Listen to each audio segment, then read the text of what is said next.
Yeah, I mean, I think there are a couple aspects to this. I'll just take a contrarian view, right? That, the duopoly is not all that bad, necessarily. There are obviously challenges that it brings to bear. But let's remember that 40 years ago, 50 years ago, there was a triopoly in television. I mean, there were 3 networks that delivered basically all television advertising. And we basically have a triopoly now between Amazon, Facebook, and Google in the digital space. It's good to have competition. I mean, if I had a monopoly, I'd be very concerned. But having 2 or 3 strong competitors who are keeping each other honest, innovating, developing, and providing new solutions and giving me outlets to challenge the marketplace, I think is a good thing.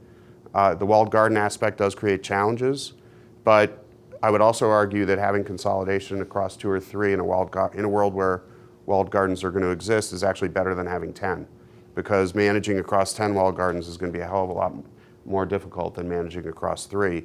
The advantage that the scale of those platforms brings to the table in terms of making your investments efficient, managing frequency, optimizing against particular metrics is absolutely an advantage.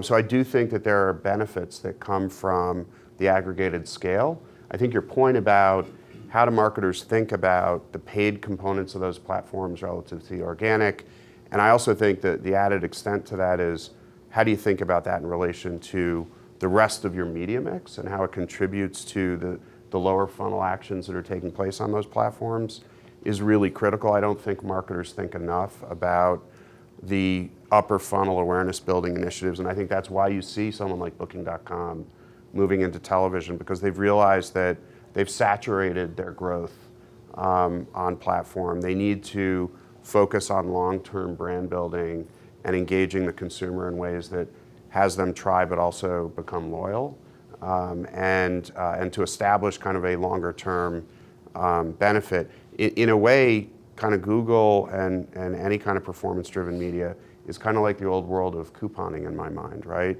You can drive switching and trial at store with a price discount all the time, right? But are you going to capture that user on an ongoing basis? No, they're just going to look for the next discount or the next great opportunity to save. That's a different marketing strategy than building long-term value and brand. And I think you have to do both to succeed.